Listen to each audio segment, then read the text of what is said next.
विनोद जी, 2018 के जो विधानसभा के चुनाव हुए थे उसमें कांग्रेस पार्टी को 28.4% वोट मिला था और बीआरएस को, यानी जब टीआरएस थी तो 46.9%, यानी 18.5% वोट का फर्क था।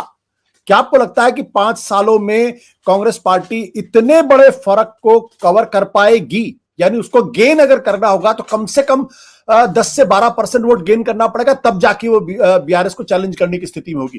क्या आपको लगता है कि सर्ज इतना होगा कि वो बीआरएस को 40% तक वोट लेकर आ पाएगी? देखिए, टास्क तो बड़ा कठिन है, इतना आसान नहीं है, लेकिन आशुतोष जी, सर्ज होता है। जब माहौल होता है तो सर्ज भी हो जाता है। बीआरएस का वोट अगर मान लीजिए 7-8% इधर से उधर आता है तो उसका 7-8% कम होगा, इसका 7-8% बढ़ जाएगा, तो जो इफेक्ट है वो लगभग डबल हो जाता है हमेशा। तो कांग्रेस को वही करना है। और दूसरी बात यह है कि 10 साल की जो एंटी इनकम्बेंसी है उसका फायदा बीजेपी ले सकती थी। एक मेजर सरकार बनती, उसकी न बनती, लेकिन एक वो बड़ी पार्टी बन सकती थी यहाँ पर, जिसका वो दक्षिण में एक नया राज्य बन सकता था उसके लिए, तेलंगाना। वो मौका बीजेपी ने हाथ से गंवा दिया। और जैसा कि आमिर भाई ने भी कहा, विजय भाई ने भी कहा कि कर्नाटक के चुनाव का एक बहुत बड़ा इफेक्ट पड़ा है तेलंगाना के उस पर, और उसकी चर्चा आमिर भाई कर चुके हैं, इसलिए मैं उन चीजों को दोहराऊंगा नहीं। हम लोग कई बार कर चुके हैं कर्नाटक के चुनाव का किस तरह से असर पड़ा। आप याद होगा, कर्नाटक की वोटिंग के बाद रिजल्ट निकलने से पहले ही जो पहली रैली की थी प्रियंका गांधी ने, वो तेलंगाना में ही की थी। कर्नाटक से जुड़ा हुआ हिस्सा था, नजदीक का, और तेलंगाना का ही पार्ट था।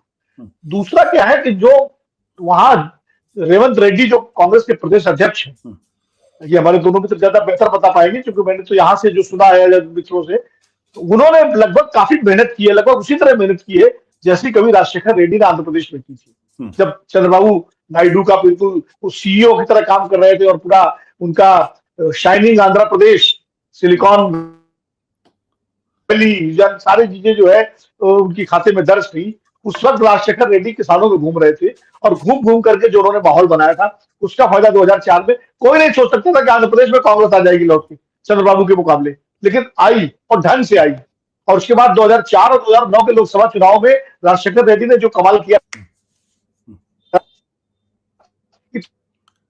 तेलंगाना का तो आंदोलन ही खत्म हो गया था। अगर राजशेखर 2009 में तो टीआरएस के उसमें अधिकतम पूरा सफाया हो गया था, लेकिन वो अलग परिस्थितियां हैं। तो वो जो आधार है कांग्रेस का वो तो तेलंगाना में मौजूद है। लोग अभी वहां बहुत समय नहीं हुआ है, कांग्रेस को वोट देने वाले लोग मौजूद हैं, और अगर कांग्रेस उनके सामने विकल्प के रूप में आ रही है तो वो आधार वापस लौट सकता है। इसमें कोई मतलब आश्चर्य नहीं होना चाहिए, क्योंकि 10 साल कोई बड़ा समय नहीं होता किसी वोटर के लिए। जो पहले 10 साल पहले कांग्रेस को वोट करते थे, बाद में बीआरएस के लिए करने लगे, वो अगर लौटना चाहेंगे तो कांग्रेस उनकी नेशनल पार्टी है, वो लौट के आ जाएंगे, चाहे वो मुस्लिम हो, चाहे वो रेड्डीज हो, या और जो समाज के विभिन्न वर्ग हैं, किसानों का, वो एक फायदा भी कांग्रेस को मिल रहा है। दूसरी सबसे बड़ी बात यह है कि कांग्रेस, बीजेपी और बीआरएस के बीच में अंडरस्टैंडिंग की जो एक धारणा बनी पूरे तेलंगाना में, खासकर कविता जो उनकी बेटी है, कविता राव की, चंद्रशेखर राव जी की बेटी, उनको जब दिल्ली वाले शराब घोटाले के मामले में उनसे पूछताछ हुई, ईडी ने संबंध किया और लगा कि उनकी गिरफ्तारी कभी भी हो सकती है, और अचानक वो ईडी की पूछताछ एकदम बंद हो गई, सब ठंडा पड़ गया मामला, और किसी भी तरह की सारी सुनवाई जो पहले एकदम बड़ी तेजी से चल रही थी, और चंद्रशेखर राव ने अपने को इंडिया गठबंधन से अलग कर लिया। उन्होंने अपनी राष्ट्रीय महत्वाकांक्षाएं भी, उनको भी तिलांजलि दे दी, जिस वजह से उन्होंने पार्टी का नाम बदल के बीआरएस किया था वो भी छोड़ दिया उन्होंने दौरे भी छोड़ दिए सारे उत्तर भारत के राज्यों के। तो कहीं ना कहीं संदेश बहुत तेजी से फैला कि बीजेपी और बीआरएस के बीच में कोई साठगांठ हो गई है, और इसमें मोहर लगी तब जब प्रधानमंत्री श्री नरेंद्र मोदी जी प्रचार के लिए गए तेलंगाना, और उन्होंने सभा में कहा कि चंद्रशेखर राव तो मेरे पास आए थे, मुझे एनडीए में शामिल कर दो, लेकिन मैंने मना कर दिया। यानी एक तरह से ये स्टैंप लग गया कि चंद्रशेखर राव ने बीजेपी को रीच आउट किया था। तो इन सब चीजों का फायदा कांग्रेस ने उठाया, और जो बात राहुल गांधी, मल्लिकार्जुन खड़गे और प्रियंका गांधी लगातार ये कहते रहे थे कि बीआरएस बीजेपी की बी टीम है, बीआरएस को बीजेपी रिश्तेदार पार्टी बोलते थे, उस पर मोहर लग गई। और जो एंटी बीआरएस वोट है, जो बीजेपी के साथ भी जा सकता था, उसने भी अपना जो डायरेक्शन है वो बदला, और कई सारे ऐसे नेता जो बीआरएस छोड़ के, बीजेपी छोड़ करके कांग्रेस में शामिल हुए। यानी जो बीजेपी के चुनाव घोषणा समिति के जो दर्जन अध्यक्ष थे वही कांग्रेस में शामिल हो गए। तो इस तरह से जो जिन नेताओं का मूवमेंट हुआ उससे भी कांग्रेस को बड़ा बल मिला। और जिस तरह की रैलियां और यात्राएं या रोड शो राहुल गांधी प्रियंका गांधी के हो रहे हैं या खड़गे जी की सभाओं में भीड़ आ रही, वो एक संकेत है कि मुकाबला सीधे सीधे बीआरएस और कांग्रेस के बीच में हो गया है। यही सर्वे भी बता रहे हैं। और फिर जो गारंटियां, जो सोशल वेलफेयर की स्कीम्स बीआरएस ने लगातार 10 साल तक किया, उसके जवाब में जो प्रियंका गांधी ने और कांग्रेस ने जो अपनी गारंटियों की घोषणा की है, तो उनका भी कुछ असर जमीन पर है। तो ये सारी चीजें मिलकर के माइनॉरिटीज का मूवमेंट, किसानों का मूवमेंट, कांग्रेस का पुराना वोटर उसका लौटना, ये सारी चीजें कांग्रेस को ताकत दे रही है। और एक लोकल लीडरशिप वहां भी कांग्रेस ने अपनी डेवलप कर ली है, क्योंकि कांग्रेस जिन जिन राज्यों में लोकल लीडरशिप कांग्रेस ने डेवलप की है वहां कांग्रेस को फायदा हुआ है। ये कारण है जिनसे मुझे लगता है कि मुकाबला बहुत कड़ा है। और जैसा कि दिल्ली में लोग कह रहे हैं, तमाम सारे लोग कह रहे हैं, मुझे नहीं पता, ग्राउंड पर हमारे दोनों मित्र वहां पर हैं, ये ज्यादा बेहतर बताएंगे, लेकिन यहाँ जो कांग्रेस के लोग कहते हैं कि अगर कांग्रेस की सरकार बन जाए तो आश्चर्य मत करिएगा। अब ये मैं नहीं कह सकता क्योंकि मैं तेलंगाना गया नहीं हूँ, इसलिए मुझे ग्राउंड का नहीं पता, ये ज्यादा बेहतर बता सकते हैं। लेकिन कांग्रेसियों में ये एक ओवर कॉन्फिडेंस कहे, विश्वास है, ये जरूर सुनाई पड़ता है जब कांग्रेस के नेताओं से आप बात करें, जो 3 महीने 4 महीने पहले नहीं था। बिल्कुल। विनोद जी, जो बात आप कह रहे हैं, कम से कम 2 ओपिनियन पोल ऐसे हैं जिन्होंने इस ओर इशारा किया कि जबरदस्त लड़ाई है और कोई भी बीआरएस और कांग्रेस में कोई भी सरकार बना सकता है। ये 2 ओपिनियन पोल्स के हैं, चूंकि हम डेटा इसलिए नहीं दिखा रहे क्योंकि इस वक्त डेटा हमें नहीं दिखाना चाहिए था। बट विनोद जी, एक और महत्वपूर्ण बात जिस ओर आमिर भाई ने भी इशारा किया और जिस ओर विजय जी ने भी इशारा किया कि तेलंगाना के अंदर जो है या साउथ इंडिया के अंदर जो हार्ड हिंदुत्व है वो उतना कारगर नहीं साबित होता। ये चीज कर्नाटक में भी देखने में आई है, ये चीज यहां भी देखने में आई है। क्या भारतीय जनता पार्टी ने अपनी जो स्थानीय लीडरशिप थी तेलंगाना की, उसको बदलने में थोड़ी देर की? क्योंकि पहले जिस तरीके से बंडी संजय थे या फिर राजा सिंह थे, ये लोग लगातार जिस तरीके की भाषा का इस्तेमाल कर रहे थे, उसमें समझने में दिक्कत हुई उनको। और वो जो नॉर्थ इंडिया का फॉर्मूला था, एक जगह आप साउथ इंडिया में लगाएंगे तो शायद उतनी कामयाबी नहीं मिलेगी।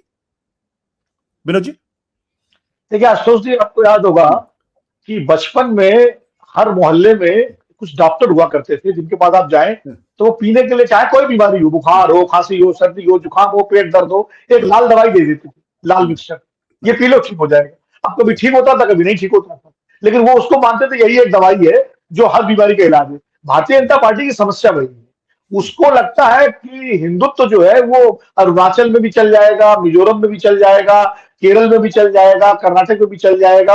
हिंदुत्व एक, मैं खाने में उसको अचार के रूप में देखता हूं, सलाद के रूप में, मूल खाना नहीं है वो। अब उत्तर भारत में चल गया, उसके अलग ऐतिहासिक कारण है कि हिंदुत्व को लेकर के आप उत्तर प्रदेश आपने जीत लिया या और राज्यों में आपने बना लिया। बिहार में नहीं चला भाई, आप वहां में छोड़ दीजिए कर्नाटक की और तेलंगाना की, बिहार में कहा हिंदुत्व चला? आज तक बीजेपी अपने दम पर बिहार में सीटें नहीं ला पाई ना, उसको अलायंस करना पड़ा नीतीश कुमार से, और अकेले लड़ी 2015 में जीतन राम मांझी को लेकर तो 53 सीटों में सिमट गई। तो जब बिहार में नहीं चला तो बिंद के उस पार कैसे चलेगा? कर्नाटक में जो 2008 में जब येदियुरप्पा के नेतृत्व में बीजेपी ने 108 सीटें जीती थी, तो खाली हिंदुत्व नहीं था उसमें, हिंदुत्व का एक तड़का था। उसके पीछे कांग्रेस की तत्कालीन सरकार के खिलाफ बहुत सारे मामले थे, भ्रष्टाचार का मुद्दा था, तमाम जातियों का था, येदियुरप्पा का लिंगायत आधार था, और येदियुरप्पा की एक किसान नेता की छवि थी, उनकी मेहनत थी, वो सारी चीजें थी। तब बावजूद आज भी कर्नाटक में कभी पूर्ण बहुमत नहीं मिला बीजेपी को। तो कैसे, जो सबसे मजबूत राज्य उसका माना जाता है कर्नाटक में, लोकसभा में जरूर उससे अच्छी सीटें जीतते रहे। तो हिंदुत्व जो है वो एक तड़के के रूप में तो ठीक है, उसको आप पूरा 100% फार्मूला माने वो नहीं चलेगा। लेकिन समस्या क्या है, आरएसएस जो बीजेपी की जो मात्र संगठन है ना, राष्ट्रीय स्वयंसेवक संघ, उनके जो तमाम दिशा निर्देश वाले हैं वो यही कहते हैं कि हिंदुत्व के आधार पर आप चलिए। और तेलंगाना में जहां पर पूरा द्रविड़ राजनीति का जो क्षेत्र है दक्षिण भारत, वहां पर हिंदुत्व अकेले नहीं चलेगा, हिंदुत्व के तड़के के साथ आप जब तक जनता से जुड़े हुए मुद्दों पर राजनीति नहीं करेंगे। और ये हार्ड, सही कह रहे हैं अमित भाई भी और विजय भाई, ये हार्ड हिंदुत्व जो मारो काटो वाला है ये बिल्कुल नहीं चलेगा ये। और अब तो उत्तर भारत में भी इसको जो है लोग इसको रिएक्ट करने लगे हैं। अभी घोसी का उपचुनाव हुआ उत्तर प्रदेश में, बिल्कुल गोरखपुर के बगल में है, योगी जी के घर के बगल में, और क्या नतीजा आया सामने आप देखिए। तो ऐसा नहीं है, उत्तर भारत में भी मैं आपके घर आऊँ वास्तव जी, या मैं किसी मित्र के घर जाऊं और आप मुझे खाना खिलाए, मैं कहूँ कि अचार बहुत बढ़िया है, अब आप अचार का जार ला के सामने रहते, बाकी चीजें हटा लें, कहते विनोद जी अचार खाइए, तो कितने दिन अचार खाऊंगा भाई, अब कितना अचार खा लूंगा। अचार अच्छा है लेकिन वो रोटी दाल के साथ अच्छा लगेगा ना, आप खाली जो है अचार तो ये दिक्कत हो गई हिंदुत्व परोसते जाओ। आज राजस्थान में भी प्रधानमंत्री जब सनातन पर आ गए, आज भाषण में कहा कि सनातन जो है उसका अपमान कर रही है, मध्य प्रदेश में भी और छत्तीसगढ़ में भी हिंदुत्व की बात की गई, लेकिन कितना चलेगा ये तो 3 दिसंबर को पता चलेगा, अकेले हिंदुत्व नहीं चलेगा। सत्य हिंदी का ऐप डाउनलोड करें गूगल प्ले स्टोर पर।